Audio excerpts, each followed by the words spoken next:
Hello, good afternoon everyone. I hope you all are doing very well and I hope previous session में किसी का कोई doubt नहीं है। प्रीवियस क्लास में हमने जो चैप्टर कवर किया था that was mechanical properties of solids. ठीक है, आई होप उसमें किसी का कोई डाउट नहीं है। वैसे तो आईआईटी के एग्जाम में सॉलिड से क्वेश्चन नहीं पूछा गया है, but you should just know, एक बार बस गो थ्रू करना है जो हमने पढ़ा है, बिकॉज सिलेबस में तो है, क्वेश्चन नहीं पूछा गया है वो अलग बात है। एंड आई होप आप सभी का जिन जिन स्टूडेंट्स ने जेई मेंस का एग्जाम दिया था, आई होप आप लोगों का एग्जाम अच्छा गया है। Wishing you all the best for that. So आज का जो सेशन है इसमें बेटा हम डिस्कस करने वाले हैं नया chapter which is mechanical properties of fluids. Mechanical properties of fluids जो चैप्टर है ये 4 पार्ट्स में डिवाइडेड है। ठीक है, 4 पार्ट्स कौन कौन से हैं? Fluid statics, then fluid dynamics, then viscosity and then surface tension. ठीक है, ये 4 पार्ट्स में ये हमारा पूरा चैप्टर डिवाइडेड है। हम कैसे करने वाले हैं? हम इसको 3 सेशंस में करने वाले हैं। ठीक है, हालांकि प्लानर में 2 लेक्चर्स असाइन है, बट हम इसको थोड़ा अच्छे से 3 लेक्चर्स में कवर करेंगे। आज की क्लास में हम फ्लूइड स्टैटिक्स कवर करेंगे। टाइम रहेगा तो क्वेश्चंस भी करेंगे, बट एटलीस्ट कंटेंट हम एटलीस्ट आज की क्लास में फ्लूइड स्टैटिक्स का कवर कर लेंगे। ठीक है, अगर क्वेश्चंस रह जाएंगे डोंट वरी, हम नेक्स्ट क्लास में कर लेंगे। ओके, सो फ्लूइड्स, देखो ये पूरा चैप्टर भी ना कहानी की तरह ही चलेगा। ठीक है, पहले हम फ्लूइड स्टैटिक्स की बात करते हैं। सबसे पहली बात तो फ्लूइड को हम डिफाइन कैसे करते हैं ये हमें पता होना चाहिए। फ्लूइड का मतलब क्या है? कोई भी चीज जो फ्लो कर सकती है ना, जैसे वाटर हो गया, एयर भी तो फ्लो करती है, तो हाँ एयर भी फ्लूइड ही कहलाएगी। ठीक है, विच कैन फ्लो, लिक्विड्स भी फ्लो कर सकते हैं, गैसेस भी ऑफकोर्स फ्लो कर सकती हैं। तो इनको हम कलेक्टिवली एक टर्म डिफाइन कर रहे हैं विच इज फ्लूइड्स, इनको हम कलेक्टिवली कहते हैं ये फ्लूइड्स हैं। ओके, अब जो मैंने आपको कहा कि हम सबसे पहले फ्लूइड स्टैटिक्स पढ़ रहे हैं, तो फ्लूइड स्टैटिक्स का मतलब क्या होता है? फ्लूइड स्टैटिक्स को हम कैसे डिफाइन करते हैं? इसका मतलब क्या है जब हम कह रहे हैं फ्लूइड स्टैटिक्स? इसका मतलब है जब आपका fluid with respect to vessel, जिस कंटेनर में आपने उस फ्लूइड को रखा गया है ना, अगर वाटर बॉटल है तो बॉटल एक कंटेनर है जिसमें हमने पानी रखा हुआ है। तो अगर fluid with respect to container, या कहो अगर fluid with respect to vessel, अगर वो रेस्ट पे है ना, तो ही हम कहेंगे कि ये फ्लूइड रेस्ट पे। Fluid with respect to container कहो या कहो विद रिस्पेक्ट टू वेसल, अगर fluid with respect to container या वेसल रेस्ट पे है तो हम कहेंगे कि फ्लूइड, हम स्टैटिक्स की बात कर रहे हैं। ठीक है, अगर हम एग्जाम्पल की बात करें तो अगर आपके पास एक नॉर्मल वाटर बॉटल है, ठीक है, अगर हमारे पास एक नॉर्मल वाटर बॉटल है और आपने उसको टेबल पे रखा हुआ है, इसके अंदर वाटर है। ठीक, अब नॉर्मल अगर हम इस केस की बात कर रहे हैं तो क्या है, क्या यहाँ पर हम फ्लूइड स्टैटिक्स यूज कर सकते हैं? क्या हम कहेंगे यहाँ पर फ्लूइड हमारा रेस्ट पे है? कैसे पता चलेगा? विद रिस्पेक्ट टू वेसल, देखो टेबल पे रखी हुई है बॉटल, है ना, उसके अंदर वाटर है, तो दोनों ही रेस्ट पे है, कोई रिलेटिव मोशन नहीं है दोनों के बीच में। ये क्या होगा, यहाँ पर हम फ्लूइड स्टैटिक्स अप्लाई कर सकते हैं। मतलब जो भी सारी चीजें हम सीखेंगे ना, हम सीखेंगे कि बॉटम पे अगर मुझे प्रेशर जानना है तो हम फ्लूइड स्टैटिक्स के रूल अप्लाई करेंगे। ठीक है, अगर मैं आपसे बात करूं, अगर मैं आपसे पूछूं वाटर बॉटल एक मूविंग कार के अंदर है, ठीक है, ये मूविंग कार के अंदर हमने वाटर बॉटल रखी हुई है, इस केस में क्या होगा? क्या यहाँ पर फ्लूइड स्टैटिक्स के रूल हम अप्लाई कर पाएंगे? क्या हम इसको कहेंगे कि यहाँ भी फ्लूइड स्टैटिक्स हम यूज कर सकते हैं? अगेन ध्यान दो, विद रिस्पेक्ट टू वेसल आपको क्या देखना है, क्या fluid with respect to container rest पे है या नहीं है। अब जब कार आगे मूव कर रही है उसके साथ साथ बॉटल आगे मूव कर रही है, बॉटल के अंदर का जो वाटर है वो भी उसके साथ साथ मूव कर रहा है, तो यहाँ पर भी हम फ्लूइड स्टैटिक्स अप्लाई कर सकते हैं। ठीक है, अगर मैं आपसे पूछूं एक नॉर्मल पाइप है, ठीक है, एक यहाँ पर पाइप है और उसके अंदर वाटर फ्लो कर रहा है। ठीक है, यहाँ पे पानी बह रहा है और ये पाइप है, पाइप तो फिक्स है ना, पाइप तो अपनी जगह पे फिक्स है और उसके अंदर वाटर फ्लो कर रहा है। यहाँ पर अब जो वाटर है और जो पाइप है उन दोनों के बीच में ये दोनों रेस्ट पे नहीं है ना, वाटर जो है विद रिस्पेक्ट टू पाइप वो फ्लो कर रहा है, तो यहाँ हम फ्लूइड स्टैटिक्स यूज नहीं कर सकते। तो आज की क्लास में हम फ्लूइड स्टैटिक्स की चीजों को डिस्कस करेंगे। ठीक है, सबसे पहली बात, अब हम देखो, हम सबसे पहले क्या करते हैं, बहुत सिंपल चीज़ें पढ़ते हैं, फिर मतलब साइंस में हम यही सारी चीज़ें तो करते हैं, पहले सिंपल चीज़ें पढ़ेंगे, फिर उनको अप्लाई करेंगे रियल वर्ल्ड में, फिर देखेंगे अरे रियल में तो ये चीज़ भी होती है, तो हमें इसे भी इंक्लूड करना पड़ेगा। तो हम सबसे पहले आइडियल फ्लूइड को डिफाइन कर रहे हैं। आइडियल फ्लूइड का क्या मतलब होता है, ऐसा फ्लूइड जो इनकम्प्रेसिबल हो और नॉन विस्कस हो। अब इसका क्या मतलब है, इनकम्प्रेसिबल फ्लूइड का मतलब होता है कि अगर आप बाहर से एक्सटर्नल प्रेशर लगाओ भी तो भी उस लिक्विड का, उस फ्लूइड का डेंसिटी और वॉल्यूम चेंज ना हो। ठीक है, फॉर एग्जांपल वाटर हो गया, अगर हम ओशन के बहुत ज़्यादा डेप्थ में जाएंगे, है ना, बहुत ज़्यादा प्रेशर होगा, हम देखेंगे वैसे प्रेशर कैसे वेरी करते हैं, तो डेप्थ, इतना डेप्थ पे जाने के बाद भी वाटर का जो डेंसिटी है वो चेंज नहीं होता, मतलब बहुत हल्का सा चेंज होता है, जो कि हम नेग्लेक्ट कर सकते हैं। इसीलिए वाटर को हम इनकम्प्रेसिबल मानते हैं। ठीक है, कैसे डिफाइन कर रहे हैं, जब वॉल्यूम और डेंसिटी चेंज नहीं होते ऑन अप्लाइंग एक्सटर्नल प्रेशर, ऐसे फ्लूइड को हम कहेंगे इनकम्प्रेसिबल फ्लूइड। नॉन विस्कस का क्या मतलब होता है, अगेन हम विस्कोसिटी नहीं लेकर चल रहे। ठीक है, विस्कोसिटी के बारे में हम पढ़ेंगे, अभी हम सिंपल चीजें डिस्कस करें, हम आइडियल फ्लूइड की बातें कर रहे हैं।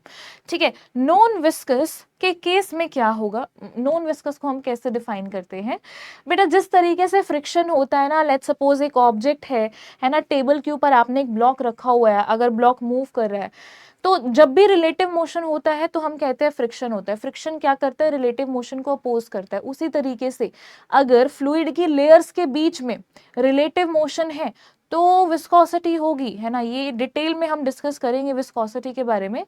पर नॉन विस्कस का क्या मतलब होगा, अगर फ्लूइड की लेयर्स के बीच में, ये पहली लेयर है ये दूसरी लेयर है, अगर फ्लूइड की दोनों लेयर्स के बीच में कोई टेंजेंशियल फोर्स नहीं है तो हम कहेंगे कि हमारा फ्लूइड कैसा है, नॉन विस्कस है, in which no tangential force is present between the layers of fluid। इसके बारे में डिटेल में हम डिस्कस करेंगे आफ्टर फ्लूइड डायनामिक्स वाला पार्ट। ठीक है, चलो अब बात करते हैं, सबसे पहले तो हम प्रेशर को डिफाइन कैसे करते हैं। हम प्रेशर को कैसे डिफाइन करते हैं, अगर आपने कोई ऑब्जेक्ट इमर्स किया है, अगर आपने कोई भी ब्लॉक पानी के अंदर इमर्स किया है, लेट्स सपोज ये हमारे पास वाटर है और यहाँ पर आपने क्यूब को इमर्स किया है। ठीक है, आपने इस क्यूब को इमर्स कर दिया है वाटर के अंदर, क्या होगा, इसके ऊपर वाटर की वजह से फोर्स लगेगा हर एक, तो फोर्स पर यूनिट एरिया को, जो नॉर्मल फोर्स लग रहा है, नॉर्मल फोर्स पर यूनिट एरिया को ही हम प्रेशर कहते हैं। So when an object is submerge in a fluid, fluid कुछ भी हो सकता है, लिक्विड भी हो सकता है, गैस भी हो सकती है, एट रेस्ट, हम अभी बात कर रहे हैं फ्लूइड स्टैटिक्स की, इसीलिए ये डिफाइन करना जरूरी है ना, at rest then fluid applies force on the surface of object which is normal, and इसी नॉर्मल फोर्स पर यूनिट एरिया को हम कहते हैं प्रेशर। ऐसा यूनिट क्या हो जाएगी, न्यूटन पर मीटर स्क्वायर हो जाएगी या कहो पास्कल। ठीक है, डायमेंशनल फॉर्मूला हम निकाल सकते हैं।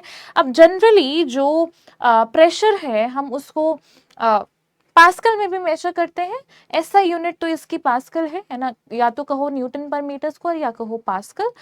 उसके अलावा जनरली जो यूज होता है दैट इज एटमॉस्फेरिक प्रेशर।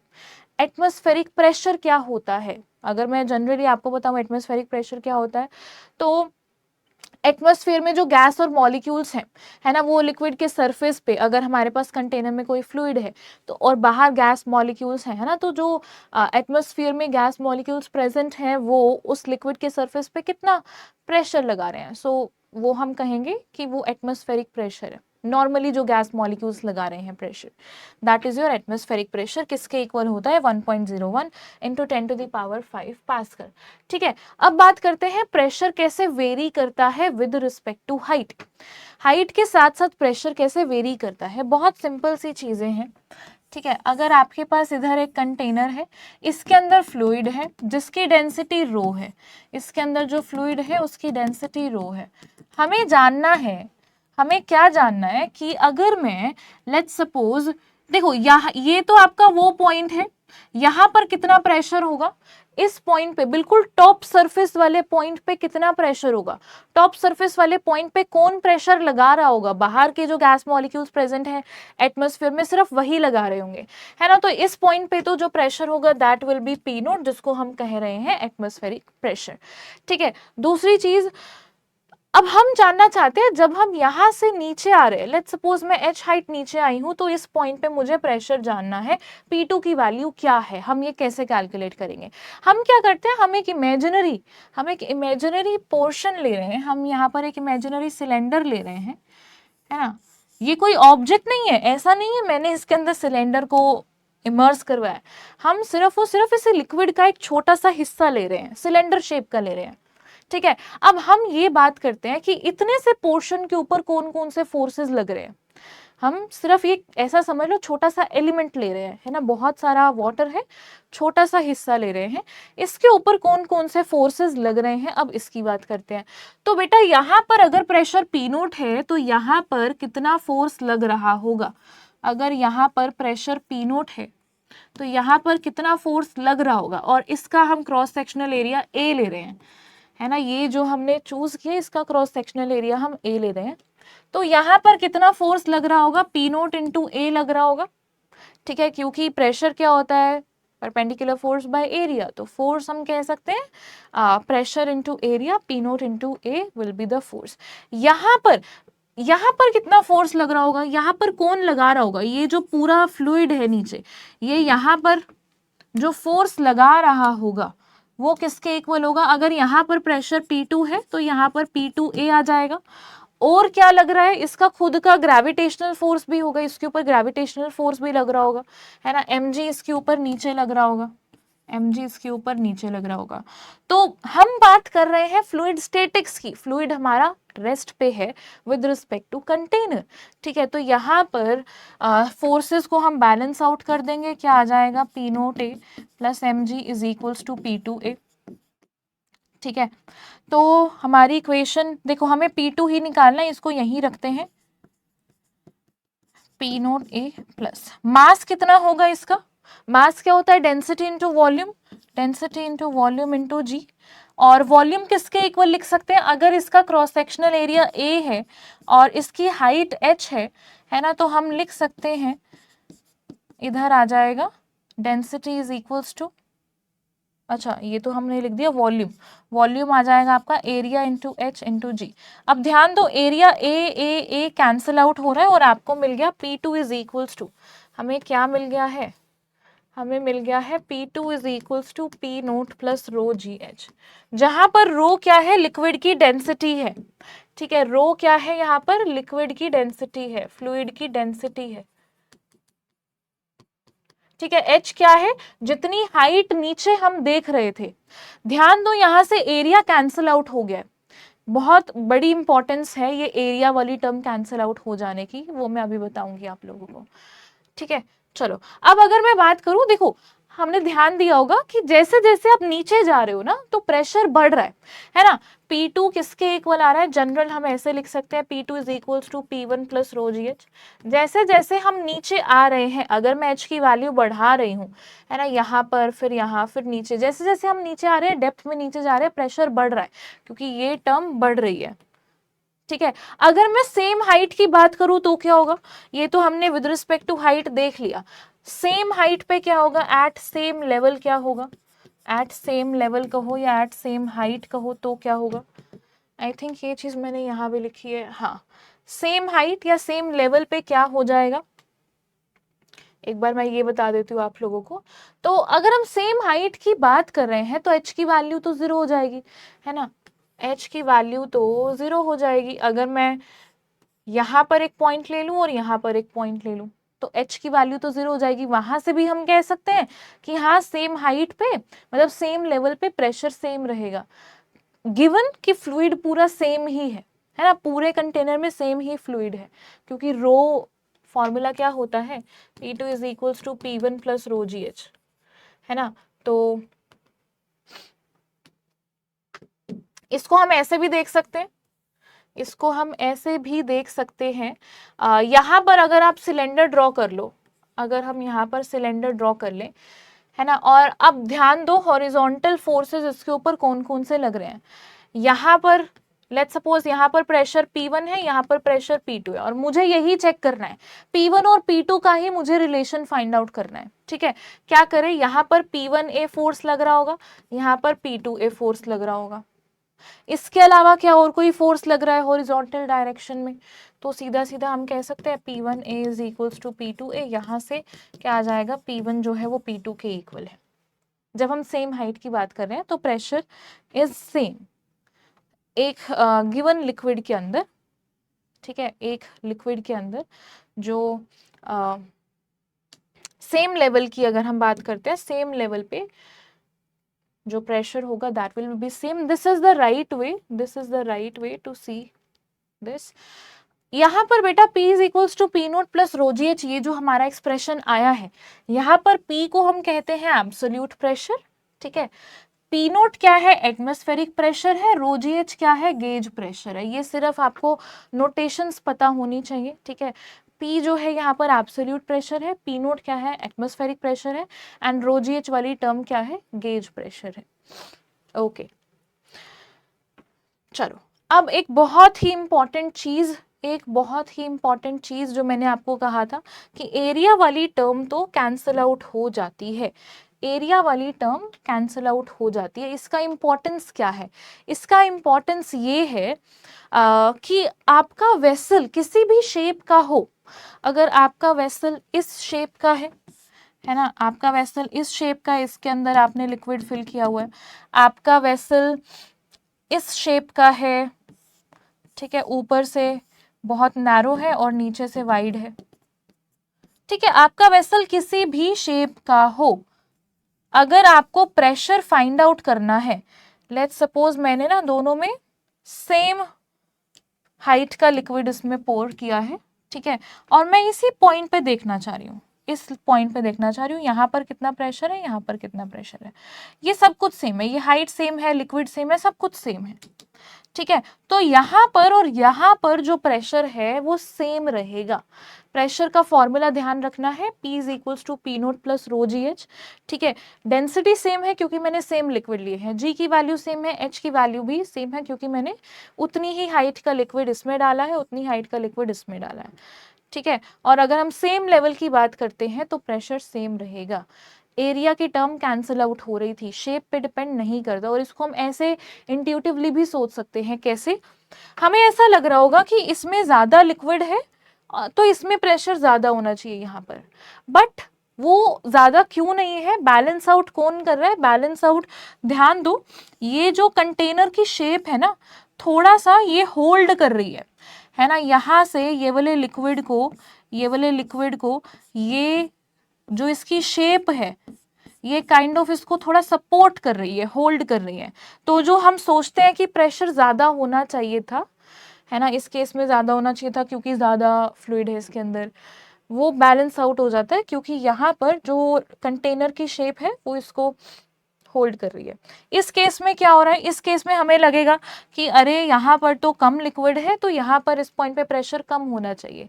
इस केस में क्या होगा, इस केस में भी शेप की वजह से क्या होगा, यहाँ पर तो ये होल्ड कर रही है, यहाँ पर इसकी वजह से वो एड ऑन हो जाएगा। तो इस पॉइंट पे जो प्रेशर है और इस पॉइंट पे जो प्रेशर है अल्टीमेटली वो सेम मिलेगा। या फिर अगर मैं नट शेल की बात करूँ तो शेप पे डिपेंड नहीं करता। ठीक है, शेप पे डिपेंड नहीं करता, बस इस चीज का ध्यान रखना है, अगर लिक्विड सेम है तो सेम हाइट पे सेम प्रेशर रहेगा। ठीक है, अगर लिक्विड अलग अलग होगा तो बेटा रो डेंसिटी भी आ जाएगा पिक्चर में, तो डेंसिटी वाले फैक्टर की वजह से सेम नहीं रहेगा। ठीक है, इस चीज का बस हमें ध्यान रखना है। ठीक है, इस पॉइंट पे कितना प्रेशर हो जाएगा, ये आ जाएगा P1 is equals to P naught plus rho G, ये जो भी हाइट है यहाँ पर रो जी एच, है ना। इस पॉइंट पे भी P2 पे भी क्या प्रेशर रहेगा, सेम ही प्रेशर रहेगा क्योंकि हम सेम हाइट की बात कर रहे हैं, P नोट प्लस रो जी एच, ये दोनों क्या है, सेम है। ओके अब कुछ टर्म्स के बारे में आपको थोड़ा बहुत आइडिया होना चाहिए, विच इज रिलेटिव डेंसिटी। ठीक है, रिलेटिव डेंसिटी क्या होता है? Density of liquid by density of water at 4 degree Celsius. Relative density को कैसे डिफाइन करते हैं? लिक्विड की डेंसिटी डिनोमिनेटर में है, वाटर की density at 4 degree Celsius, rho l इधर लिख सकते हैं, rho l by rho of water. Specific weight क्या है? Weight of liquid by volume, weight of liquid mg, ठीक है, डिनोमिनेटर में है वॉल्यूम, तो मास बाय वॉल्यूम को हम डेंसिटी लिख सकते हैं, रो जी आ रहा है। स्पेसिफिक ग्रेविटी क्या होता है? स्पेसिफिक ग्रेविटी होता है specific weight of liquid by specific weight of water. तो यहाँ पर हम पुट कर देंगे जब value specific weight of liquid, क्या आ जाएगा? रो एल इंटू जी, रो एल मतलब लिक्विड की डेंसिटी, वाटर का, ठीक है, रो डब्ल्यू इंटू जी, जी से जी कैंसिल आउट हो रहा है, ये आ रहा है रो एल बाय रो डब्ल्यू। अब मैथमेटिकली ये दोनों सेम है ना, मैथमेटिकली ये दोनों सेम है, बट कंसेप्चुअली हम स्पेसिफिक ग्रेविटी को कैसे डिफाइन करते हैं? Specific weight of liquid, denominator में है स्पेसिफिक वेट ऑफ वाटर। बस इसके बारे में थोड़ा सा आइडिया होना चाहिए। नेक्स्ट, मिक्सिंग ऑफ लिक्विड्स, ये भी बहुत छोटा सा ही कॉन्सेप्ट है। ठीक है, मिक्सिंग ऑफ लिक्विड्स क्या है? अगर हम लेट्स सपोज 2 से ज्यादा लिक्विड्स को मिक्स कर रहे हैं तो डेंसिटी कैसे चेंज होगी? डेंसिटी का फॉर्मूला क्या बन जाएगा? ये तो बहुत सिंपल सी चीज हो गई कि अगर मैं, आपके पास 2 से ज्यादा लिक्विड्स है, उनका मास m1 है, m2 है, m3 है, अप टू सोन, इनका वॉल्यूम ये v1 ऑक्यूपाई कर रहा है, सेकेंड वाला लिक्विड वॉल्यूम v2 ऑक्यूपाई कर रहा है, अप टू सोन। तो मिक्सिंग ऑफ लिक्विड्स के केस में अब जब हम इन लिक्विड्स को मिक्स करेंगे तो डेंसिटी किसके इक्वल आ जाएगी? डेंसिटी होगी total mass by total volume. ठीक है, total mass by total volume. Total mass क्या बन जाएगा? m1 plus m2 up to so on, denominator में total volume v1 plus v2 up to so on, जितने भी लिक्विड्स आपने मिक्स किए। तो इसके 2 केसेस बन जाते हैं कि अगर वॉल्यूम सेम है तो क्या होगा? इफ वॉल्यूम्स आर सेम, उस केस में क्या हो जाएगा? मतलब v1 equals v2 equals vn। अगर सभी वॉल्यूम सेम है तो डेंसिटी का फॉर्मूला क्या बन जाएगा? मैं एक बार ये बता देती हूँ आपको, डेंसिटी का फॉर्मूला क्या बन जाएगा? तो मास को हम लिख सकते हैं density into volume m1, m1 को हम लिख सकेंगे रो इंटू, m1 को हम लिख सकेंगे रो 1 इंटू वी, क्योंकि वॉल्यूम सेम है इसलिए v से रिप्रेजेंट कर रहे हैं। m2 को हम लिख सकते हैं रो 2 इंटू वी। ठीक है, ये टर्म क्या बन जाएगी? न्यूमिनेटर में है m1, उसकी जगह लिखेंगे rho 1v plus rho 2v plus rho 3v up to so on. Denominator में क्या आ जाएगा? n ले लेते हैं, ठीक है, n लिक्विड्स हैं, अगर डिनोमिनेटर में आ जाएगा n टाइम्स v, क्योंकि सभी वॉल्यूम्स ऐड हो जाएंगे, एंड यहाँ से v कैंसिल आउट हो जाएगा, न्यूमिनेटर से आप कॉमन लोगे, and we get rho 1 plus rho 2 plus rho 3 up to so on rho n, denominator में n। इसी तरीके से आप लोग कैलकुलेट कर सकते हो। अगर मैं आपको कहूँ मासेस सेम है, ये खुद से कैलकुलेट करना, अगर मासेस सेम होंगे उस केस में फॉर्मूला क्या बन जाएगा? इफ मासेस आर सेम, मतलब m1 m2 equal to mn, मतलब अप टू mn। अगर ये सारे मासेस सेम है उस केस में हमारी डेंसिटी क्या बन जाएगी? डेंसिटी का फॉर्मूला क्या आ जाएगा? ये खुद से कैलकुलेट करना, ठीक है। ओके, अब आ जाते हैं बैरोमीटर पे। बैरोमीटर क्या करता है? बहुत ही इंटरेस्टिंग है बैरोमीटर का कॉन्सेप्ट। बैरोमीटर यूज होता है एटमॉस्फेरिक प्रेशर को मेजर करने में। आप कहीं पे भी हो, आपको सी लेवल पे, जहां पर मैं यहाँ पर हूँ, लेट्स सपोज मुझे यहाँ का एटमॉस्फेरिक प्रेशर मेजर करना है, हो सकता है माउंटेन के टॉप पे आपको एटमॉस्फेरिक प्रेशर मेजर करना हो, ठीक है, कहीं पे भी अगर आपको एटमॉस्फेरिक प्रेशर मेजर करना है, हम किसका यूज करते हैं? बैरोमीटर का यूज करते हैं। बैरोमीटर क्या होता है? बैरोमीटर टोरिसेली ने इन्वेंट किया था 1643 के अंदर। ठीक है, क्या होता है? आपके पास क्या है? एक बीकर है, एक कंटेनर है, इसके अंदर आपने मरकरी फिल किया हुआ है। इस बीकर के अंदर, इस कंटेनर के अंदर मरकरी फिल्ड है, ठीक है, Hg मतलब मरकरी फिल्ड है। हमारे पास एक ट्यूब है, ठीक है, हमारे पास एक ट्यूब है, ये आपके पास एक टेस्ट ट्यूब है। क्या किया? खाली थी पहले, हमने इस टेस्ट ट्यूब को इसके अंदर उल्टा करके डाल दिया, सच दैट इसके अंदर पूरा हमने मरकरी फिल कर लिया। ठीक है, मरकरी के कंटेनर में से मैंने एक टेस्ट ट्यूब के अंदर पूरा मरकरी फिल कर दिया, इस टेस्ट ट्यूब को उल्टा करके डाला, पूरा फिल कर दिया, और एकदम से जब हम इसको निकाल रहे हैं तो उसे कवर कर दिया थंब से, ताकि उसके अंदर एयर ना जाए। ठीक है, ओके। अब क्या हमने देखा, आपने पूरा फिल कर लिया, उसके बाद हमने क्या देखा, इसमें मरकरी था। ठीक है, अब जब हमने इस पूरी फिल्ड मरकरी वाली ट्यूब को इसके अंदर उल्टा करके इंसर्ट किया, तो हमने क्या देखा, जो मरकरी का लेवल है ट्यूब में, पूरा मरकरी यहां तक पहले फिल्ड था। ठीक है, पहले पूरा हमने फिल कर लिया था। उसके बाद जब हमने इसको उल्टा किया ट्यूब को इस मरकरी वाले कंटेनर के अंदर, तो मरकरी का लेवल ड्रॉप हो गया। अब मरकरी सिर्फ यहीं तक है। ठीक है, ये सिर्फ H हाइट तक ही है मरकरी। अब ये क्यों हुआ, इसका मतलब क्या है, ये किस वजह से हुआ है, अब इसको एक बार समझते हैं यहाँ पर क्या हो रहा है। देखो, हम 3 पॉइंट्स लेकर चल रहे हैं, एक पॉइंट हम यहाँ ले रहे हैं, ये जो पॉइंट है this is point A, this is point B and this is point C, this is point B. अब ध्यान दो, प्रेशर एट पॉइंट ए किसके इक्वल है, एटमॉस्फेरिक प्रेशर के इक्वल है। यहाँ पर तो ऊपर सिर्फ एटमॉस्फेयर है, एटमॉस्फेरिक प्रेशर के इक्वल है। पॉइंट सी पे प्रेशर क्या है, पॉइंट सी पे भी एटमॉस्फेरिक प्रेशर है। ठीक है, पॉइंट बी पे क्या है, पॉइंट बी पे बताओ क्या है, पॉइंट बी पे भी होना तो एटमॉस्फेरिक प्रेशर चाहिए। क्यों, क्योंकि सेम लेवल की बात हो रही है, सेम लिक्विड है, तो पॉइंट बी पे भी एटमॉस्फेरिक प्रेशर ही होना चाहिए, राइट, ओके। लेकिन बी पे अगर हम ध्यान से देखें, बी के ऊपर यहाँ पर मरकरी प्रेजेंट है, दैट मीन्स जो ये हाइट का मरकरी, दैट मीन्स जो प्रेशर ये हाइट का मरकरी यहाँ पर लगा रहा है, वही इस जगह पर एटमॉस्फेरिक प्रेशर की वैल्यू है। ठीक है, पॉइंट बी पे अगर हम एक्सप्रेशन लिखें, बेटा पॉइंट बी पे प्रेशर कितना होना चाहिए, प्रेशर कितना होना चाहिए, जनरल फॉर्मूला क्या होता है, जनरल फॉर्मूला होता है P2 is equal to P1 plus rho GH। ठीक है, तो यहाँ पर कितना प्रेशर है, यहाँ पर तो कोई एयर मॉलिक्यूल्स नहीं है, तो यहाँ पर तो वैक्यूम है ना, यहाँ पर तो वैक्यूम है, तो वैक्यूम की वजह से ये टर्म तो 0 हो जाएगी। तो प्रेशर एट पॉइंट बी किसके इक्वल आ जाएगा, सिर्फ और सिर्फ रो GH के इक्वल आ जाएगा, है ना। रो डेंसिटी किसका, मरकरी का डेंसिटी, जी वही वैल्यू, H क्या है, ये हाइट है H ग्रीन वाला, तो ये आ रहा है रो GH, और ये किसके इक्वल है, P0 एटमॉस्फेरिक प्रेशर के इक्वल है। तो इस तरीके से हम एटमॉस्फेरिक प्रेशर की वैल्यू निकाल सकते हैं। ठीक है, यहाँ पर रो क्या है, मरकरी का डेंसिटी है, इंटू जी इंटू एच।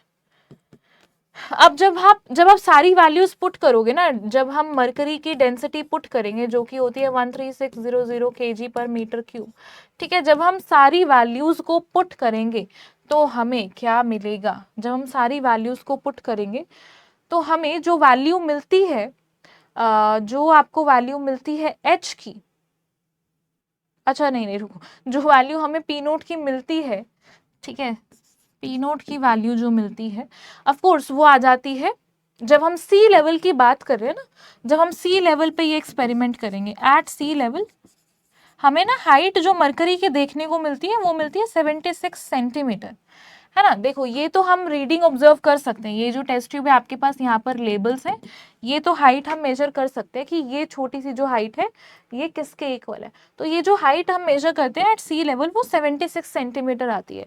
तो जब हम सारी वैल्यूज पुट करेंगे, रो ऑफ एच जी की वैल्यू हम ये पुट करेंगे, जी की वैल्यू 10, एच की वैल्यू 76 सेंटीमीटर, तो आपको पी नोट मिल जाता है 1.01 इंटू 10⁵ पास्कल।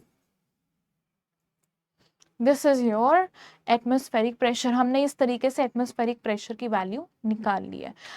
यहाँ पर जो समझने वाली चीज है वो है, देखो कभी कभी ना आपको ये नोटेशन देखने को मिलेगी कि जहां पर हम हैं वहां पर प्रेशर जो है वो 80 सेंटीमीटर ऑफ एच जी है, ठीक है, वहां पर 80 सेंटीमीटर ऑफ एच जी है। इसका मतलब क्या होगा कि उस जगह पे जो प्रेशर है वो कितना है, उस जगह पे जो एटमॉस्फेरिक प्रेशर है वो किसके इक्वल है, जो प्रेशर 80 सेंटीमीटर की हाइट का मरकरी लगा रहा है वही प्रेशर है वहां का। यहाँ पर हमने क्या देखा, जो प्रेशर H हाइट, जो प्रेशर 76 सेंटीमीटर की हाइट का मरकरी लगा रहा है, वही एटमॉस्फेरिक प्रेशर की वैल्यू है। तो अगर आपको दिया जाता है कि प्रेशर भाई यहाँ पर 80 सेंटीमीटर ऑफ Hg है या 70 सेंटीमीटर ऑफ Hg है, जो भी दिया जाता है, इसका मतलब क्या है, आपको क्या करना होगा, अगर P की वैल्यू निकालनी है, प्रेशर की वैल्यू निकालनी है, एटमॉस्फेरिक प्रेशर की वैल्यू निकालनी है, रो GH करो, जहां पर यहाँ पर हमने कौन सा सब्सटेंस यूज किया, मरकरी यूज किया। ठीक है, अब आपके माइंड में आना चाहिए कि हम सिर्फ मरकरी ही क्यों यूज कर रहे हैं, हम ऐसी चीज क्यों नहीं यूज कर सकते जो बहुत ज्यादा एक्सेसिबल हो, हम कहीं भी जाए हमें मिल जाए, सबसे इजी एक्सेसिबल चीज वाटर, वाटर क्यों नहीं हम यूज कर रहे हैं। अगर आप वाटर यूज करोगे बेटा, वाटर और मरकरी की अगर आप डेंसिटी देखो ना, देखो पी नोट किसके इक्वल आ रहा है, अगर मैं बताऊं तो हाइट की जो वैल्यू निकल के आएगी जब हम वाटर यूज करते हैं, तो वो आती है अराउंड 10 मीटर। तो 10 मीटर की लंबी ट्यूब बनाना और फिर उसकी रीडिंग नोट करना, दैट इज नॉट कन्वीनियंट। ठीक है, सबसे पहली बात।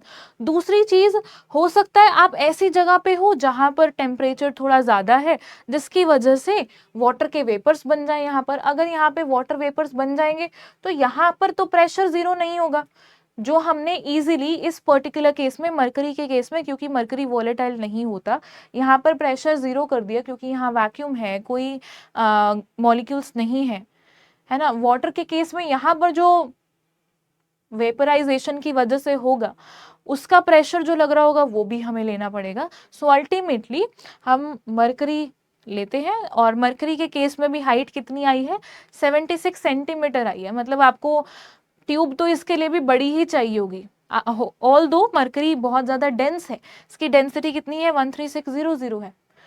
ठीक है, वाटर से कितनी ज्यादा है, फिर भी हमें इतनी बड़ी ट्यूब तो चाहिए होगी।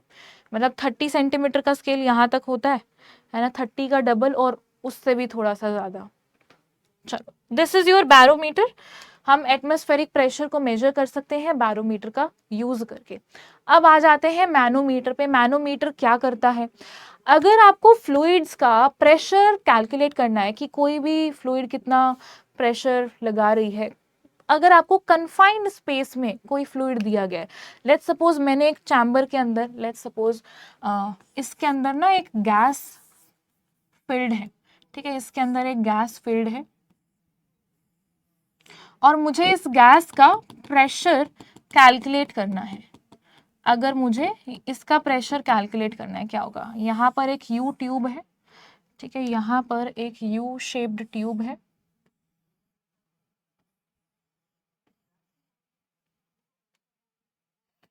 यहाँ पर एक यू शेप्ड ट्यूब है हमारे पास।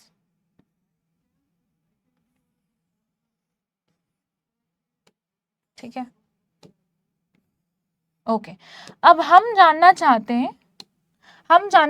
हैं कि ये गैस का कितना प्रेशर है, क्या होगा, कैसे कैलकुलेट करते हैं, हम इसके अंदर लिक्विड डालेंगे। ठीक है, इसके अंदर हम लिक्विड डालेंगे। ठीक है, गैस लेट्स सपोज यहाँ तक आ रही है, हम इसके अंदर डालेंगे लिक्विड। अब यहाँ पर आपके पास लिक्विड है जिसकी डेंसिटी रो है, और यहाँ पर पूरा लिक्विड है, यहाँ पर पूरा लिक्विड है जिसकी डेंसिटी रो है। ठीक है, ओके।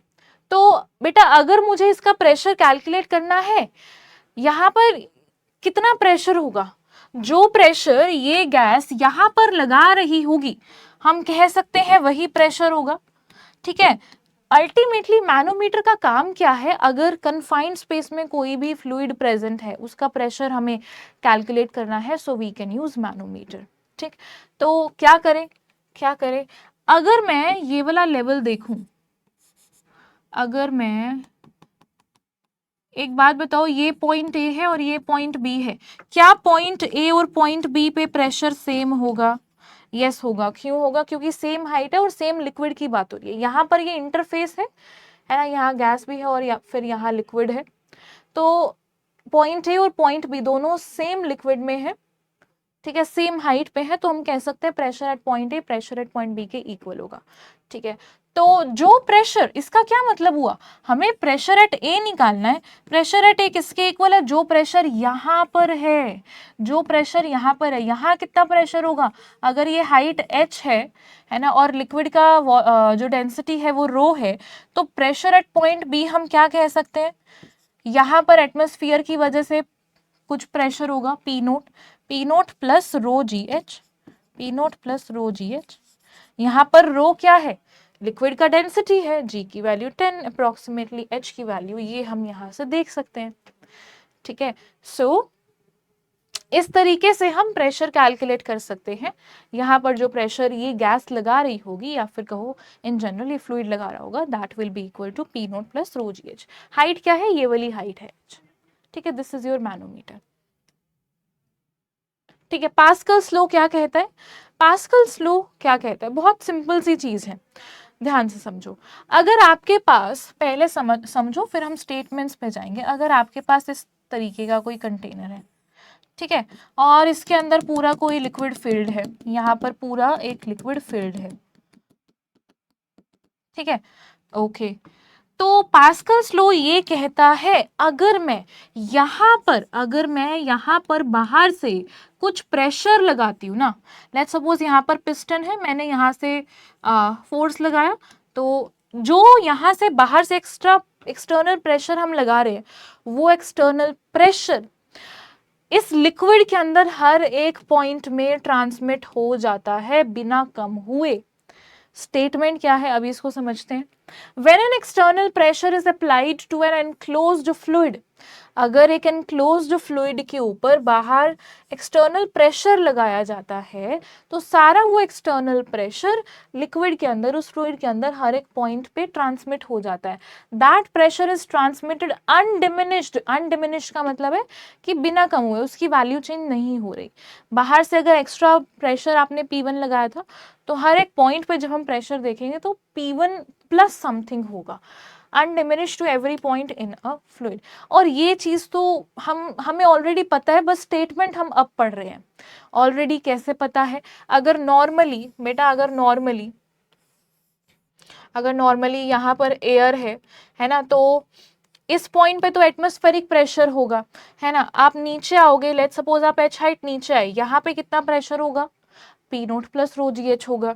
यहाँ आओगे कितना होगा, पी नोट बाहर से जो एटमॉस्फेयर लगा रहा है external pressure, P naught plus rho G into ये पूरी हाइट होगी। तो ये जो पी नोट वाला एक्स्ट्रा प्रेशर है जो बाहर एयर मॉलिक्यूल्स की वजह से आ रहा है ना, तो वो तो ट्रांसमिट हो रहा है ना, चाहे यहाँ फिर यहाँ सारी जगह ट्रांसमिट हो रहा है। अगर मैं अलग से P1 प्रेशर की बात करूं, लेट्स सपोज यहाँ से ना अलग से P1 प्रेशर लगाया, ठीक है, तो इस पॉइंट पे लेट्स सपोज ये H हाइट नीचे मैं बात कर रही हूँ, इस पॉइंट पे P2 की वैल्यू क्या हो जाएगी, ये हो जाएगा बाहर से, क्योंकि P1 प्रेशर लग रहा है, P1 प्लस रो जी एच। इस पॉइंट पे क्या हो जाएगा, अगर ये हाइट H डैश है तो ये आ जाएगा P2 dash is equals to, बाहर से P1 लग रहा था plus rho G into H dash. ठीक है, तो P1 वाली जो टर्म है, ये जो एक्स्ट्रा बाहर से प्रेशर लग रहा है, वो हर एक पॉइंट में ट्रांसमिट हो जाएगा, चाहे यहाँ हो, यहाँ हो, यहाँ हो, यहाँ। ठीक है, यहाँ पे कैसे होगा, हमें इसका प्रेशर पता है, इसका पता है, तो यहाँ पर जो होगा वही यहाँ होगा, है ना, क्योंकि सेम लिक्विड सेम लेवल पे, सेम लिक्विड के अंदर सेम लेवल पे प्रेशर सेम रहता है। This is your Pascal's law. अब इसका एक इंपॉर्टेंट एप्लीकेशन भी है। इसका इंपॉर्टेंट एप्लीकेशन क्या है, हाइड्रोलिक लिफ्ट। इस छोटे से कॉन्सेप्ट का हम यूज हमारे फायदे में कैसे कर सकते हैं, हाइड्रोलिक लिफ्ट। हाइड्रोलिक लिफ्ट क्या है,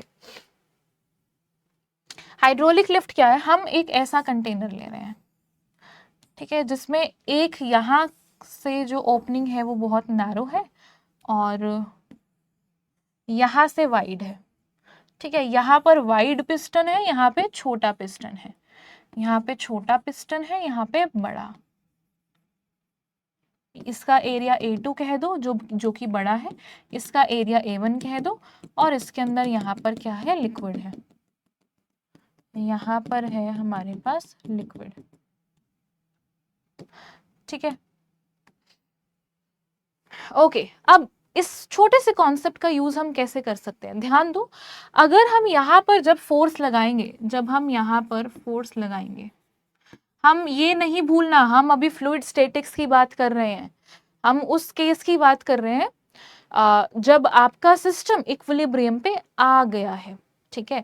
तो जब यहाँ पे आपने फोर्स लगाया, जब हमने यहाँ पर फोर्स लगाया, ठीक है, यहाँ पे मैंने यहाँ पर जब प्रेशर, एक्सटर्नल प्रेशर लगाया, क्या होगा, यहाँ पर मैंने F1 फोर्स लगाया, ठीक है, एरिया A1 वाली जगह पे, ओके, और यहाँ पर इसका एरिया A2 है, ओके।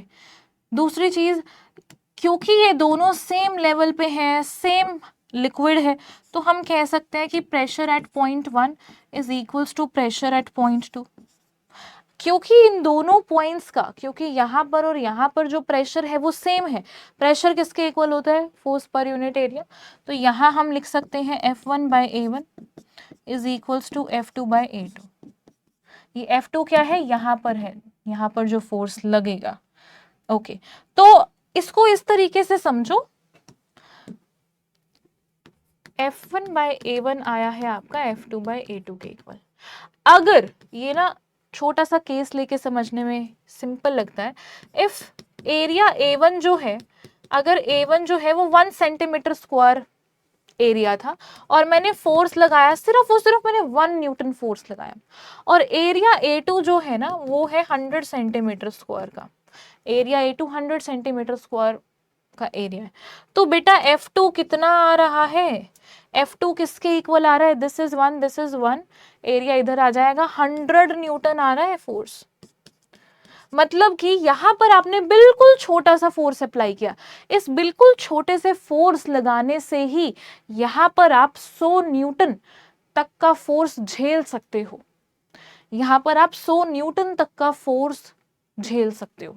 यहाँ पे मैंने बिल्कुल थोड़ा सा पुश किया, बिल्कुल थोड़ा सा पुश किया, और इसकी वजह से, क्योंकि प्रेशर सारी जगह ट्रांसमिट हो रहा है, बस एक छोटे से कॉन्सेप्ट की वजह से यहाँ पर हम बहुत ज़्यादा फोर्स झेल सकते हैं। अब इसका यूज़ कहाँ होता है, अगर आप लोग कार सर्विस सेंटर में गए हो, तो अगर कार रिपेयरिंग या फिर कोई भी बहुत हैवी व्हीकल की जब रिपेयरिंग होती है तो क्या होता है, अगर आपको नीचे से रिपेयरिंग का काम करना है तो ऑफ कोर्स हम उसे लिफ्ट करते हैं।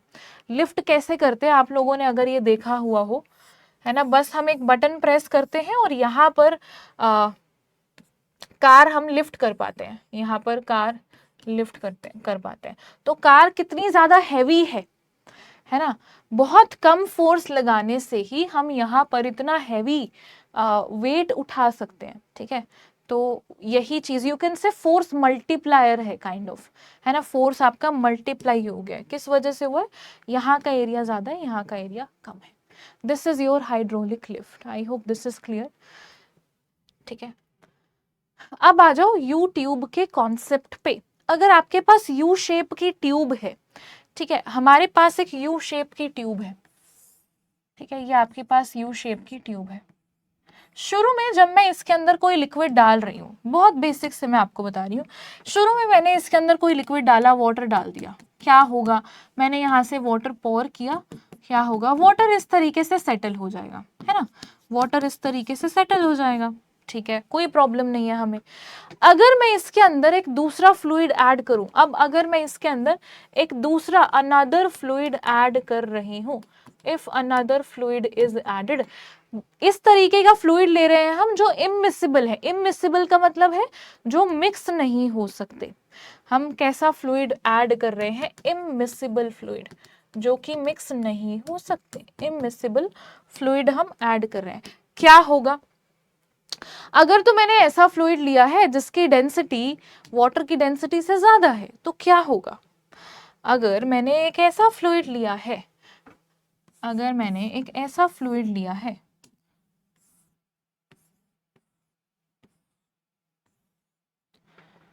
ठीक है, अगर मैंने एक ऐसा फ्लूइड लिया है जिसकी डेंसिटी वाटर की डेंसिटी से ज्यादा है, यहाँ पर तो वाटर था, पहले तो यहाँ पे वाटर था, और यहाँ पे मैंने एक दूसरा फ्लूइड डाल दिया थोड़ा सा जिसकी डेंसिटी ज्यादा है, क्या होगा, क्या होगा, वाटर यहाँ पर, ठीक है, और पहले वाटर यहाँ तक था, है ना, अब मैंने यहाँ पर दूसरा फ्लूइड डाल दिया जिसकी डेंसिटी √2 है, क्या होगा, ये कैसे सेटल होगा, क्या होगा, शुरू में क्या होगा, ध्यान से सुनो, क्योंकि इसका वेट ज्यादा है, इसकी डेंसिटी ज्यादा है, क्या होगा, ये फ्लूइड थोड़ा नीचे नीचे आता जाएगा, तब तक नीचे आएगा जब तक ये इक्विलिब्रियम पे नहीं आ जाता, ठीक है, ये तब तक नीचे आएगा जब तक ये इक्विलिब्रियम पे नहीं आ जाता। आपका सिनारियो कुछ ऐसा बन जाएगा, आपका सिनारियो कुछ ऐसा बन जाएगा। ठीक है, यहाँ पर वाटर है, ठीक है, यहाँ पर पूरा वाटर है और यहाँ तक वो दूसरे वाला फ्लूइड है, यहाँ पर वो दूसरे वाला फ्लूइड है जिसकी डेंसिटी ρ2 है, इसकी डेंसिटी ρ1 है। ठीक है, अब जब ये इक्विलिब्रियम में पहुंच गया है उसके बाद की कहानी, जब ये इक्विलिब्रियम में पहुंच गया है उसके बाद अगर आपसे कुछ भी पूछा जाता है कि बताओ इसकी हाइट क्या है, वैसे हम क्वेश्चन के थ्रू देख लेंगे। ठीक है, आपको सिर्फ और सिर्फ क्या पता होना चाहिए, अगर मैं कुछ यहाँ पर लाइंस ड्रॉ करूँ, लेट्स सपोज मैं ना यहाँ पर एक ये लाइन है, एक ये लाइन है, ठीक है, एक ये लाइन है और एक इन दोनों लाइंस में से हम किन पॉइंट्स पे प्रेशर को इक्वल मान सकते हैं। एक ये दोनों पॉइंट्स हैं P1 P2, ठीक है, ये दोनों पॉइंट्स हैं, ठीक है, और ये दोनों पॉइंट्स हैं। सिर्फ आपको इतना पता होना चाहिए कि हम प्रेशर कहाँ पर इक्वल मान सकते हैं। ठीक है, हम प्रेशर कहाँ पर इक्वल मानेंगे। देखो हमें किस चीज का ध्यान रखना होता है, एक तो लिक्विड सेम होना चाहिए और सेम हाइट पे होना चाहिए तो प्रेशर सेम होता है, और ये हम तभी अप्लाई करेंगे जब आपका फ्लूइड स्टैटिक्स में हो, रेस्ट पे हो विद रिस्पेक्ट टू वेसल। शुरू में जब आप डालोगे ये बैलेंस आउट हो रहा होगा, ये नीचे आ रहा होगा, लेकिन जब ये इक्विलिब्रियम पे आ गया है, सेटल हो गया है, उस पॉइंट की हम बात करें। ठीक है, एक ये लाइन है और एक ये लाइन है, इन तीनों लाइंस में से हम कहाँ पर ये चीज यूज कर पाएंगे, कौन सी चीज कि pressures will be equal at same height. Height तो ये दोनों की भी सेम है, यहाँ पर पॉइंट यहाँ पर पॉइंट, हाइट सेम है, लेकिन यहाँ पर तो लिक्विड है, यहाँ पर वाटर है, यहाँ कुछ भी नहीं है। यहाँ पे आ जाओ, यहाँ पे तो लिक्विड है, यहाँ वाटर है, यहाँ पे दूसरा है, तो सेम लिक्विड नहीं है, सेम फ्लूइड नहीं है। इस पॉइंट पे अगर हम आ जाएं, यहाँ पर वाटर है, यहाँ पर बेटा इंटरफेस वाला पॉइंट है ना, यहाँ पर वाटर, तो हम इस वाले पे P1 P2 को इक्वेट करके कैलकुलेशन कर पाएंगे। बस इतना पता होना चाहिए P1 P2 के इक्वल कौन से पे होगा, इन दोनों पॉइंट्स पे हम इक्वेट कर पाएंगे। ठीक है, ओके ये क्वेश्चन आ जाओ, जस्ट हैव अ मिनट, एक बार इस क्वेश्चन को ट्राई करो एंड फिर हम इसका सॉल्यूशन देखते हैं।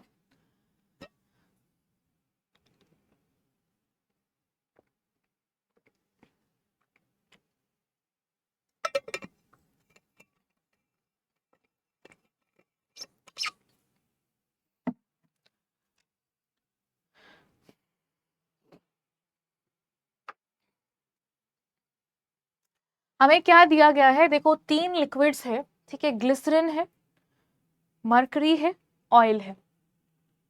A glycerin column of length 10 centimeter is introduced into one of the arms. Oil of this much density is poured in another arm. शुरू में ग्लिसरीन था, ठीक है, glycerine column of length 10 centimetre. अच्छा, पहले आपके पास मरकरी था, एक साइड आपने ग्लिसरीन डाल दिया, दूसरी साइड हमने ऑयल डाल दिया। ठीक है, glycerine column of length 10 centimetre, ये 10 सेंटीमीटर का कॉलम है, इंट्रोड्यूस किया गया है एक आर्म में, है ना, यू ट्यूब की एक आर्म के अंदर, और oil of this much density is poured in the other arm, दूसरी आर्म में ऑयल को पोर किया गया है until the upper surface of oil and glycerine are in the same horizontal level. तब तक ऑयल पोर किया गया है जब तक ये इनका ग्लिसरीन और ऑयल का जो ऊपर वाला लेवल है वो सेम ना हो जाए। आपको x की वैल्यू बतानी है और मरकरी की डेंसिटी दी गई है। x क्या है यहाँ पर, x बेटा ऑयल की लेंथ है, x क्या है, ऑयल की लेंथ है, ये आपको बताना है। ठीक है, और हमें क्या दिया गया है, ग्लिसरीन की रिलेटिव डेंसिटी दी गई है, ग्लिसरीन की डेंसिटी नहीं दी गई, आपको रो ऑफ ग्लिसरीन नहीं दिया गया। ये क्या होगा, ये भी शुरू में ही कैलकुलेट कर लेते हैं। रिलेटिव डेंसिटी दी गई है, रिलेटिव डेंसिटी किसके इक्वल होती है, relative density of liquid is equals to density of liquid by density of water, right. तो इधर क्या आ जाएगा, इधर आ जाएगा आपके पास रो, डिनोमिनेटर में है रो वाटर है ना। और हम बात कर रहे हैं ग्राम पर सेंटीमीटर क्यूब में, है ना। इसकी ऑयल की डेंसिटी ग्राम पर सेंटीमीटर क्यूब में दी गई है, मरकरी की डेंसिटी ग्राम पर सेंटीमीटर क्यूब में दी गई है, वाटर की डेंसिटी 1 ग्राम पर सेंटीमीटर क्यूब होती है। तो रो ऑफ ग्लिसरीन हमें मिल जाएगा, ये 1.3 है, तो रो ऑफ ग्लिसरीन हमें मिल जाएगा 1.3 ग्राम पर सेंटीमीटर क्यूब।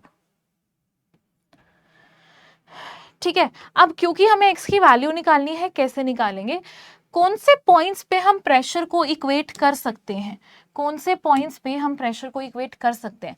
अगर मैं ये वाला पॉइंट लूं, ये दोनों सेम हाइट पे हैं, है ना, यहाँ पर इंटरफेस है, यहाँ मरकरी है, यहाँ मरकरी है, तो हम इन दोनों पॉइंट्स पे प्रेशर को इक्वेट कर सकते हैं। तो P1 इसको मैं 1 कह देती हूँ, this is 1, this is 2, pressure at 1 is equals to pressure at 2। ठीक है, pressure at 1 is equals to pressure at 2। तो पॉइंट 1 पे कितना प्रेशर होगा, कौन लगा रहा होगा, ये 10 सेंटीमीटर का जो ग्लिसरीन प्रेजेंट है यहाँ पर, ये लगा रहा होगा प्रेशर।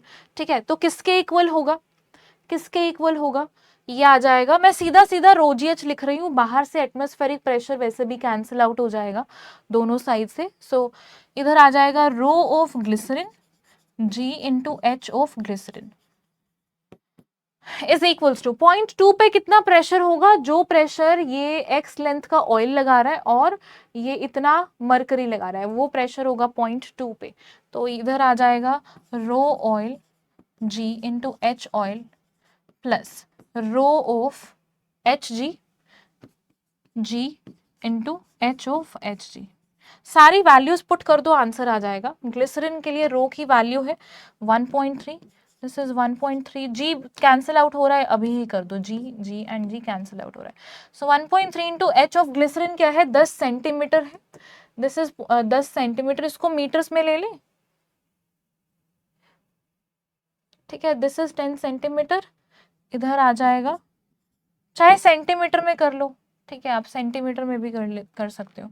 ये आ जाएगा 0.1 and is equal to rho of oil क्या है हमारे पास 0.8 है, एच ऑफ ऑयल क्या है, ऑयल की हाइट है x प्लस मरकरी का डेंसिटी है 13.6 और एच जी क्या है 10 माइनस एक्स है, तो मीटर में लिखा है तो 0.1 माइनस एक्स।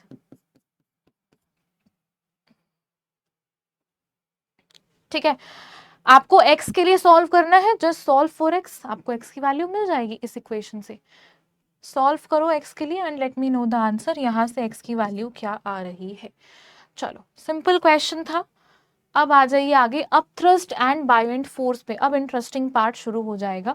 अपथ्रस्ट क्या होता है, सबसे पहले समझते हैं अपथ्रस्ट क्या होता है। जब आप किसी भी ऑब्जेक्ट को फ्लूइड के अंदर इमर्स करवा रहे हो, ठीक है, जब आप किसी भी ऑब्जेक्ट को फ्लूइड के अंदर इमर्स करवा रहे हो, तो फ्लूइड जो इस ऑब्जेक्ट के ऊपर नेट ऊपर की तरफ फोर्स लगा रहा है, उसी को अपथ्रस्ट कहते हैं। किसको कहते हैं अपथ्रस्ट, आपने ऑब्जेक्ट को फ्लूइड के अंदर इमर्स करवा दिया, ठीक है, तो फ्लूइड ऑब्जेक्ट के ऊपर कुछ फोर्स लगा रहा है ना, फ्लूइड जो ऑब्जेक्ट के ऊपर नेट ऊपर की तरफ फोर्स लगा रहा है, उसे कहते हैं बायोएंट फोर्स या कहो अपथ्रस्ट। ठीक है, when an object is immersed in a fluid, then net upward force acting on the object exerted by the fluid is called upthrust या कहो बायोएंट फोर्स। तो आपके पास ये ऑब्जेक्ट है, इसके ऊपर कौन कौन से फोर्सेस लग रहे हैं, इसका ध्यान दो। इसका ग्रेविटी mg नीचे लग रहा है, ठीक है, और नीचे वाला जो वाटर है, नीचे वाला जो फ्लूइड है, वो इसके ऊपर की तरफ फोर्स लगा रहा होगा। लेट्स सपोज P2A लगा रहा है, अगर यहाँ प्रेशर P2 है, यहाँ प्रेशर अगर P1 है, तो ऊपर वाला वाटर नीचे P1A फोर्स लगा रहा होगा। ठीक है, अब हमें देखना है नेट ऊपर की तरफ, mg तो चलो, mg तो इसका खुद का है, फ्लूइड जो फोर्स लगा रहा है, हमें तो फ्लूइड पे ध्यान देना है, फ्लूइड जो फोर्स लगा रहा है हमें उस पे ध्यान देना है। ठीक है, फ्लूइड जो फोर्स लगा रहा है हमें उस पे ध्यान देना है। ये ऑब्जेक्ट है, फ्लूइड ऊपर वाला फ्लूइड नीचे लगा रहा है P1A,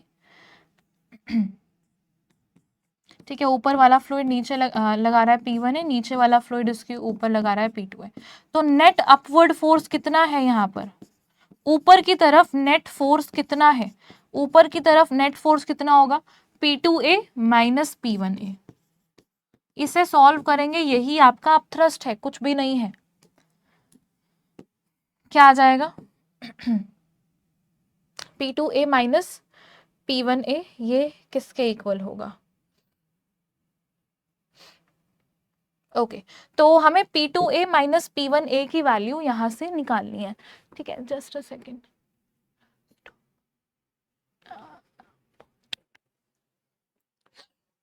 ओके सो यहाँ पर बस P2 और P1 की वैल्यूज पुट कर देंगे, ठीक है, और हमें आंसर मिल जाएगा। तो इस पॉइंट पे कितना प्रेशर होगा और इस पॉइंट पे कितना प्रेशर होगा वो हमें देखना है। आप इस ऑब्जेक्ट को कुछ भी मान के चल सकते हो, हम सिलेंडर जनरली मान के चलते हैं, हम इसे सिलेंडर भी मान के चल सकते हैं, नहीं तो कुछ भी ऑब्जेक्ट मान के चलो, ठीक है। तो लेट्स सपोज ये जो हमने ड्रॉ किया ना, ये जो ऑब्जेक्ट है इसकी हाइट h है और ये ऊपर से l लेंथ नीचे है, ठीक है। तो P2 प्रेशर एट पॉइंट 2, यहाँ पर कितना प्रेशर हो जाएगा? जनरली क्या हो जाएगा? P नोट प्लस रो जी H प्लस एल, ठीक है, इधर आ जाएगा P naught plus rho G into H plus L, इतना प्रेशर होगा इंटू ए एरिया माइनस P1A किसके इक्वल होगा? Pressure at point 1, pressure at point 1, यहाँ पे कितना प्रेशर होगा? रो जी एल होगा, है ना, P naught plus rho g L होगा, P naught plus rho g L होगा इंटू ए। बस ये P का ही एक्सप्रेशन हमें पुट करना है, आंसर आ जाएगा। इधर मैं सॉल्व कर रही हूँ, ये आ जाएगा P naught A plus rho ji h A plus rho g l A minus P naught A minus rho g l A, ठीक है, ये टर्म हो रही है cancel out, rho g l A, rho g l A. तो जो upthrust आ रहा है, अपथ्रस्ट जो आ रहा है that is rho ji H into A, rho ji H into A, ठीक है। और डेंसिटी इंटू बेटा एरिया इंटू एच क्या होगा? वॉल्यूम हो जाएगा, इसका क्रॉस सेक्शनल एरिया ए है और इसका हाइट एच है, तो ये वॉल्यूम हो जाएगा, ये आ रहा है वी रो जी। तो अपथ्रस्ट का जो फॉर्मूला है ये आपको हमेशा ध्यान होना चाहिए। अपथ्रस्ट मतलब कि नेट ऊपर की तरफ जो फ्लूइड फोर्स लगा रहा है, ठीक है, वो कितना लगाएगा? वी रो जी लगाएगा, जहां पर वी क्या है? वी रो जी क्या है? रो क्या है? डेंसिटी ऑफ लिक्विड है, रो क्या है? डेंसिटी ऑफ लिक्विड है, ठीक है, और V क्या है?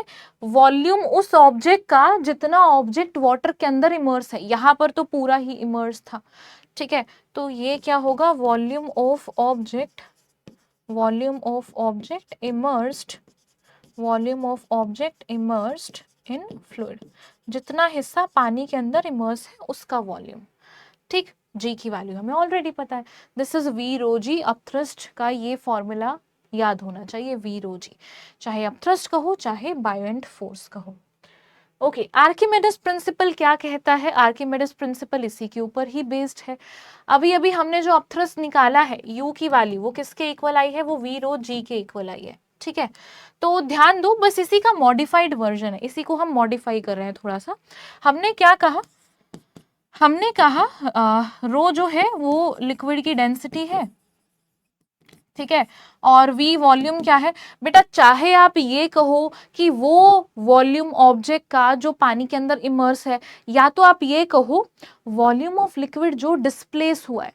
क्या हो रहा है जब ऑब्जेक्ट पानी के अंदर आ रहा है ना, तो कितना लिक्विड डिस्प्लेस हुआ होगा? उतना ही वॉल्यूम डिस्प्लेस हुआ होगा ना, जितना वॉल्यूम उस ऑब्जेक्ट का वाटर के अंदर इमर्स है। अगर थोड़ा ही पोर्शन इमर्स है, अगर सिर्फ थोड़ा ही पोर्शन, इतना ही पोर्शन इमर्स है, तो इतना ही लिक्विड डिस्प्लेस हुआ होगा। अगर पूरा ही अंदर इमर्स है ऑब्जेक्ट, तो फिर पूरा जो ऑब्जेक्ट का वॉल्यूम है उतना ही इमर्स हुआ होगा। तो वॉल्यूम V को चाहे तो आप ये कहो कि वॉल्यूम ऑफ ऑब्जेक्ट जो फ्लूइड के अंदर इमर्स है, या आप ये कहो वॉल्यूम ऑफ लिक्विड जो कि डिस्प्लेस हुआ है, volume of liquid, volume of liquid displaced, volume of liquid displaced, ठीक है। तो अल्टीमेटली हम U को क्या लिख सकते हैं? रो लिक्विड का, V वॉल्यूम, जितना लिक्विड का वॉल्यूम डिस्प्लेस हुआ है, तो क्या हम इसको ऐसा लिख सकते हैं M, क्योंकि रो इंटू V, M आ जाएगा mg। यहाँ पर अपथ्रस्ट को हम क्या कह सकते हैं? अपथ्रस्ट को हम सीधा कह सकते हैं वेट, किसका weight? Weight of liquid displaced, जितना लिक्विड डिस्प्लेस हुआ है उसका weight, weight of liquid displaced. ठीक है, अब स्टेटमेंट जरा रीड करते हैं। When an object is partially or wholly submerged in a fluid, जब ऑब्जेक्ट या तो पार्शियली सबमर्ज्ड होता है या होली कंप्लीटली सबमर्ज्ड होता है फ्लूइड के अंदर, then the net upward force acting on the object, उस ऑब्जेक्ट के ऊपर जो नेट ऊपर की तरफ फोर्स लग रहा है, is equal to the weight of the fluid displace. वो किसके इक्वल होगा? जितना वेट, जितना फ्लूइड डिस्प्लेस हुआ है उसके वेट के इक्वल होगा। This is your Archimedes principle. U is equals to mg, किसका वेट? जितना लिक्विड डिस्प्लेस हुआ है उसका वेट। ठीक है, चलो अब आते हैं अपरेंट वेट पे। यस, ये भी एक छोटा सा ही पॉइंट है, बहुत ही छोटा सा पॉइंट है। लेट्स सपोज हमारे पास एक ब्लॉक है, लेट्स सपोज हमारे पास ना एक जनरली ब्लॉक है जिसका मास m है, डेंसिटी इसकी सिग्मा है, लेट्स सपोज। ठीक है, जनरली अगर मैं आपसे पूछूं इसका क्या वेट है, आप कहोगे कि इसका वेट जो है वो mg है। इसका मास अगर m है, आप सीधा सीधा कहोगे इसका वेट mg है। ठीक है, लेकिन अगर मैं आपसे पूछूं मुझे इसी ऑब्जेक्ट का वेट बताओ जब इस ऑब्जेक्ट को हमने वाटर के अंदर इमर्स कर दिया है, अब ये ऑब्जेक्ट वाटर के अंदर इमर्स्ड है, अब क्या होगा इसका वेट? अपरेंट वेट का मतलब है जो हमें लग रहा है। ठीक है, अपरेंट वेट का मतलब है जो हमें लग रहा है। इस पर्टिकुलर केस में जब हमने ऑब्जेक्ट को वाटर के अंदर इमर्स कर दिया है, अब हमें कितना फील होगा कि इसका कितना वेट है?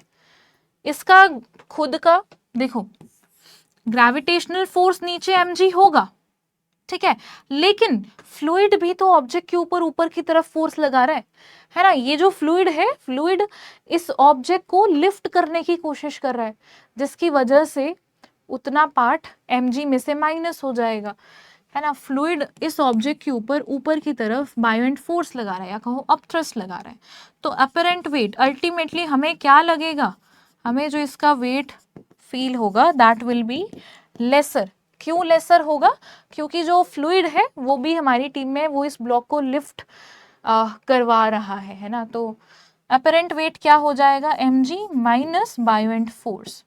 ठीक है, ये आ जाएगा mg माइनस, ये क्या होता है? v रो g होता है। ठीक है, रो liquid, v volume of liquid. क्योंकि ये पूरा इमर्स है तो वॉल्यूम ऑफ लिक्विड और वॉल्यूम ऑफ ऑब्जेक्ट तो सेम ही होगा, तो मैं ये L हटा रही हूँ यहाँ से, यहाँ तो L ही रखना है। मास ऑफ ऑब्जेक्ट क्या हो जाएगा? अगर इसकी डेंसिटी सिग्मा है तो sigma rho V G, sigma v into G minus V rho L into G. यहाँ से v और g आप कॉमन ले सकते हो, vg को हमने कॉमन ले लिया, इधर आ रहा है sigma minus rho L. This is the apparent wait. ठीक है, okay, the most awaited topic which is law of flotation. Law of flotation मतलब कोई भी ऑब्जेक्ट कब यू कैन से फ्लोट करेगा, कब सिंक करेगा। ठीक है, अब इसकी कंडीशन देखते हैं। कोई भी ऑब्जेक्ट सबसे पहले फ्लोटिंग देखते हैं, फ्लोट कब करेगा, कोई भी ऑब्जेक्ट फ्लोट कब करेगा। तो जनरल कंडीशन किसी भी ऑब्जेक्ट के फ्लोट करने की क्या है? जब नेट फोर्स उस ऑब्जेक्ट के ऊपर जीरो हो। ठीक है, जब सभी फोर्सेस बैलेंस आउट हो रहे हो, या कहो जब नेट फोर्स ऑब्जेक्ट के ऊपर जीरो हो। ठीक है, जब ऑब्जेक्ट के ऊपर नेट फोर्स जीरो हो तब वो ऑब्जेक्ट फ्लोट करेगा, है ना। या कहो जब ऑब्जेक्ट इक्विलिब्रियम में होगा। ठीक, ओके, तो इसकी कंडीशन क्या बन जाएगी? अगर हम सिंपल सा केस ले, वही वाटर के अंदर ये ऑब्जेक्ट, वाटर के अंदर ये ऑब्जेक्ट इमर्स्ड है। ठीक है, तो ये फ्लोट कब करेगा? इसके ऊपर कौन कौन से फोर्सेस लग रहे हैं? देखो, इसका खुद का वेट नीचे है mg, और फ्लूइड इसके ऊपर ऊपर फोर्स लगा रहा है, कितना? अपथ्रस्ट लगा रहा है या कहो बायोएंट फोर्स लगा रहा है, जो किसके इक्वल होता है? v रो g के इक्वल होता है। और कोई फोर्स लग रहा है इस ऑब्जेक्ट के ऊपर? और कोई भी फोर्स नहीं लग रहा, और कोई भी फोर्स नहीं लग रहा। मतलब कि ये कब फ्लोट करेगा? इस पर्टिकुलर सिचुएशन में ये तब फ्लोट करेगा जब mg इसका खुद का वेट अपथ्रस्ट के इक्वल नहीं हो जाता, है ना। सो व्हेन, इस पर्टिकुलर केस में when mg is equals to v rho g, या कहो अपथ्रस्ट, तो ये ऑब्जेक्ट फ्लोट करेगा, ऑब्जेक्ट फ्लोट करेगा। अब देखो ऑब्जेक्ट ना दो तरीके से फ्लोट कर सकता है, आप सभी ने देखा होगा ऑब्जेक्ट दो तरीके से फ्लोट कर सकता है। वो दो तरीके कौन से हैं? एक तो तरीका होता है, एक होता है पार्शियली सबमर्ज्ड, है ना, मतलब ऑब्जेक्ट का कुछ हिस्सा पानी के बाहर है और कुछ हिस्सा पानी के अंदर है, इसको कहते हैं कि ये पार्शियली फ्लोट कर रहा है। और क्या तरीका हो सकता है? और हो सकता है कि ये ना सस्पेंडेड है, मतलब पूरा ऑब्जेक्ट इसके अंदर है। इस सिचुएशन को हम कहते हैं कि ये जस्ट फ्लोट कर रहा है, जस्ट फ्लोट। ये कैसा है? सस्पेंडेड है, ठीक है। और इसको हम कहते हैं कि ये पार्शियली फ्लोट कर रहा है। चलो, अब फ्लोटिंग की कंडीशन तो यही रहेगी, क्या रहेगी? When mg is equals to upthrust. पर हमें ये दो अलग अलग केसेस कैसे देखने को मिलते हैं? वो ऐसे देखने को मिलते हैं बेटा, mg और अपथ्रस्ट को इक्वेट करते हैं। mg is equals to, mg क्या है? मास क्या है? ऑब्जेक्ट का मास, मतलब mg is equals to v rho g, जहां पर ये लिक्विड का है।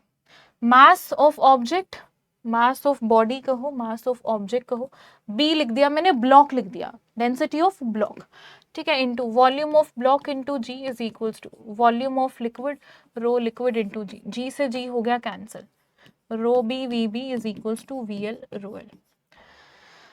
ओके, अब आ जाइए स्पेशल केसेस पे। बेटा अगर density of liquid is equals to density of block, उस केस में क्या होगा? अब आपके दो केसेस बनेंगे।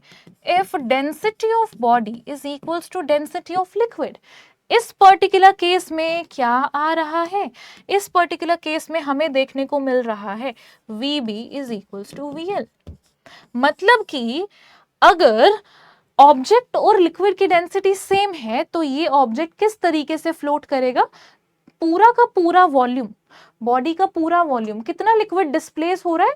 वॉल्यूम का जो ऑब्जेक्ट का जो वॉल्यूम है, मैं वॉल्यूम का ऑब्जेक्ट बोल रही थी, ऑब्जेक्ट का जो वॉल्यूम है उसके इक्वल अगर लिक्विड डिस्प्लेस होगा, है ना। ये कब होगा? जब ये जस्ट फ्लोट करेगा, है ना, जब ये पूरा सस्पेंडेड होगा, इसका पूरा का पूरा वॉल्यूम, ऑब्जेक्ट का पूरा वॉल्यूम लिक्विड के अंदर है। तो अगर पूरा वॉल्यूम लिक्विड के अंदर है तो कितना लिक्विड डिस्प्लेस होगा? Volume of liquid displace will be equal to volume of object. ये कौन सी कंडीशन आ गई? ये जस्ट फ्लोट वाली कंडीशन है। जब डेंसिटी सेम है तो जस्ट फ्लोट वाली कंडीशन है। अच्छा, दूसरे केस पे आ जाओ, दूसरे केस पे आ जाओ। अगर if density of block is less than density of liquid, अगर ब्लॉक की डेंसिटी लिक्विड की डेंसिटी से कम है, इस केस में क्या होगा? बेटा अगर रो बी की वैल्यू कम है, आपके पास क्या मिल रहा है? Rho B by rho L is equals to V L by V B. अब ध्यान दो, अगर रो बी छोटा है रो एल से, रो बी अगर छोटा है रो एल से, दैट मीन्स वी एल छोटा है वी बी से। इसका मतलब है वी एल छोटा है वी बी से। मतलब कितना वॉल्यूम लिक्विड का डिस्प्लेस हुआ है? वॉल्यूम ऑफ लिक्विड जो डिस्प्लेस हुआ है वो ऑब्जेक्ट के वॉल्यूम से कम है।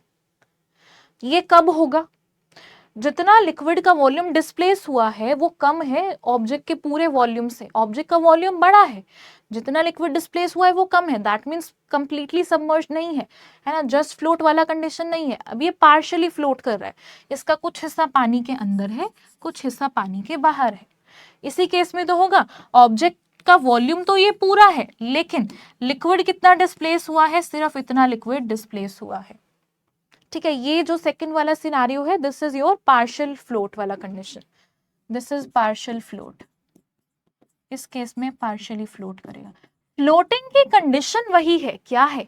जब नेट फोर्स 0 है, ठीक है। फ्लोटिंग की कंडीशन वही है, ठीक है। जब डेंसिटी सेम है ऑब्जेक्ट की और लिक्विड की तो ये जस्ट फ्लोट करेगा। अगर डेंसिटी ऑफ ऑब्जेक्ट कम है तो ये पार्शियल फ्लोट करेगा। अगर डेंसिटी ऑफ ऑब्जेक्ट लिक्विड से ज्यादा हो तो ऑब्जेक्ट सिंक कर जाएगा, ठीक है। अगर इसको मैं इधर लिख रही हूं, if density of object is greater than density of liquid, object will sink, ठीक है। चलो जी, अब चलते हैं आगे। ठीक है, ये था आपका लॉ ऑफ फ्लोटेशन, इसको ध्यान रखिएगा। अब बात करते हैं variation in pressure in an accelerated fluid. Accelerated fluid के अंदर प्रेशर कैसे वेरी करता है। ठीक है, ओके। तो अब आप कहोगे कि मैम एक्सेलरेटेड फ्लूइड की अगर हम बात कर रहे हैं, अगर हम एक्सेलरेटेड फ्लूइड की बात करें तो क्या हम फ्लूइड स्टैटिक्स यूज कर पाएंगे जो हमने अभी तक देखा है कि with respect to height pressure कैसे चेंज होता है, क्या हम एक्सेलरेटेड फ्लूइड के अंदर ये यूज कर पाएंगे?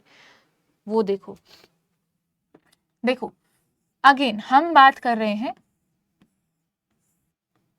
चलो एक बार पूरा डिस्कस करते हैं। आपके पास इस कंटेनर के अंदर फ्लूइड है, ठीक है, हमारे पास इस कंटेनर के अंदर फ्लूइड है। What's the time, let me see. Okay, so हमारे पास कंटेनर के अंदर फ्लूइड है, ठीक है, एंड इसका डेंसिटी रो है। लेट्स सपोज मैं ना इसको ए एक्सेलरेशन से ऊपर लेकर जा रही हूँ। लेट्स सपोज मैं इस ऑब्जेक्ट को, इस कंटेनर को जिसके अंदर लिक्विड है, मैं इसको ए एक्सेलरेशन से ऊपर लेकर जा रही हूँ, क्या होगा? अब मुझे जानना है कि इस पॉइंट पे यहाँ पर कितना प्रेशर है, P2 की वैल्यू क्या है। हमारा क्वेश्चन है कि P2 की वैल्यू क्या होगी जब हम इस फ्लूइड वाले कंटेनर को एकदम से ऊपर लेकर जाएंगे। तो ओके, वही करो, कौन कौन से फोर्सेस लग रहे हैं, ध्यान दो कौन कौन से फोर्सेस लग रहे हैं। अगर मैं एक छोटा सा पोर्शन ले लूं, है ना, यहाँ पर प्रेशर P2 है तो इधर कितना लग रहा होगा फोर्स P2A, है ना, और यहाँ पर कितना लग रहा होगा P1A। तो इसको हम यहाँ ले लें क्या, इसको हम यहाँ ले लेते हैं। यहाँ पर लग रहा होगा P1A या कहो P0A, क्योंकि ये एटमॉस्फेरिक प्रेशर है बाहर। ठीक है, और कौन सा फोर्स लग रहा होगा इस लिक्विड के ऊपर, कौन सा फोर्स लग रहा होगा, क्योंकि ये लिक्विड एक एक्सेलरेटेड फ्रेम के अंदर है। अगर आप एक एक्सेलरेटेड फ्रेम के अंदर हो तो आपके ऊपर सूडो फोर्स लगेगा। कैसे लगेगा? ऑपोजिट डायरेक्शन में लगेगा, मतलब इसके ऊपर नीचे की तरफ। हाँ, इसका mg तो लग ही रहा है, इसका वेट भी लग रहा है, साथ ही साथ सूडो फोर्स भी लगेगा, नीचे की तरफ लगेगा क्योंकि सिस्टम ऊपर एक्सेलरेट कर रहा है। कितना लगेगा? ma के इक्वल लगेगा। ठीक है, इसका मास अगर m है तो ma के इक्वल लगेगा। अब क्योंकि इक्विलिब्रियम पे देखो, फिर से कंटेनर और फ्लूइड जो है वो आपस में, उनके बीच में रिलेटिव मोशन नहीं है। फ्लूइड और कंटेनर जो है आपस में, क्योंकि यहां पर वही बिल्कुल स्टार्टिंग में जो मैंने आपको चीज बताई थी कि अगर fluid with respect to vessel rest पे है, अगर fluid with respect to vessel अगर रेस्ट पे है तो हम उसको स्टेटिक्स मान के चलेंगे। तो यहाँ पर हम यूज कर सकते हैं। तो क्या आ जाएगा? ऊपर वाले फोर्सेस इक्वल नीचे वाले फोर्सेस, नीचे वाला फोर्स क्या है? P0A plus ma plus mg is equals to P2A। तो हमें P2 की वैल्यू ही तो बतानी है, बाकी P0A plus m into a plus g is equals to P2A। ठीक है, मास किसके इक्वल है? मास किसके इक्वल होगा? Density into volume. इसका लिक्विड का जो डेंसिटी है रो, ठीक है, P0A plus rho density into इसका वॉल्यूम। वॉल्यूम क्या होगा? Area of cross section A है और इसका हाइट h ले लो, तो A mass equal density into volume, A into h into A plus g is equals to P2A। A area वाली टर्म फिर से कैंसिल आउट हो गई। क्या आ रहा है? P2 प्रेशर, नीचे वाले पॉइंट पे प्रेशर P2 की वैल्यू आ रही है P0 प्लस रो h रो इंटू जी प्लस ए इंटू एच, जी प्लस ए इंटू एच, ये हो जाएगी प्रेशर की वैल्यू। ठीक है, जनरली जब हमने बिल्कुल शुरू में देखा था, जब आपका सिस्टम एक्सेलरेट नहीं कर रहा था तो क्या आया था? P2 is equals to P0 plus rho ji h आया था, है ना। मतलब सीधा सीधा देख लो, एक्सेलरेशन जब जीरो थी तो वही रिजल्ट आ रहा है जो हमने देखा था, है ना। और जब एक्सेलरेट कर रहा है तो एक टर्म और ऐड हो गई है। और ये आप लॉजिकली सोच भी सकते हो, अगर मैं एकदम से लेट्स सपोज पानी का ग्लास है, अगर आप एकदम से ऊपर लेके जाओगे तो नीचे वाले पॉइंट पे पहले के कंपैरेटिवली अब ज्यादा प्रेशर होगा, है ना। यहाँ पर ये जो टर्म है ना, इसको हम जी इफेक्टिव कह रहे हैं, इफेक्टिव ग्रेविटी। अगर हम इसी कंटेनर को नीचे एक्सेलरेट करवाएंगे तो क्या हो जाएगा? अगर हम नीचे एक्सेलरेट कराएंगे तो जी इफेक्टिव की वैल्यू क्या हो जाएगी? ये हो जाएगी G माइनस ए। क्यों हो जाएगी? क्योंकि अब सूडो फोर्स उसके ऊपर ऊपर लगेगा, है ना, इसका ग्रेविटी नीचे होगा तो इफेक्टिव ग्रेविटी हो जाएगी G माइनस ए के इक्वल। ठीक है बेटा, इसको हम कंटिन्यू करेंगे कल की क्लास में। एंड हॉरिजॉन्टल एक्सेलरेशन वाला हमारा ये पेंडिंग है, ये हमारा पूरा नहीं हो पाया है। हॉरिजॉन्टल एक्सेलरेशन के केस में क्या होता है वो भी हम कल की क्लास में कंटिन्यू करेंगे। एंड अगर हम रोटेट कर देते हैं, अगर आपके पास कंटेनर है उसके अंदर फ्लूइड है, ठीक है, एक ट्यूब है उसके अंदर फ्लूइड है, और अगर मैं उस फ्लूइड वाले कंटेनर को रोटेट कर दूं, इस एक्सिस के अबाउट अगर मैं इसे रोटेट कर दूं, उस केस में प्रेशर कैसे वेरी करता है वो भी हम कल की क्लास में देखेंगे। ठीक है, चलो इसको एक बार अच्छे से देखना। आज का सेशन थोड़ा सा छोटा है, but we will continue this in next class. Fluid dynamics कुछ क्वेश्चंस और इसे हम कंटिन्यू करेंगे। मिलते हैं कल की क्लास में। Thank you very much, bye bye everyone, have a very good day, bye.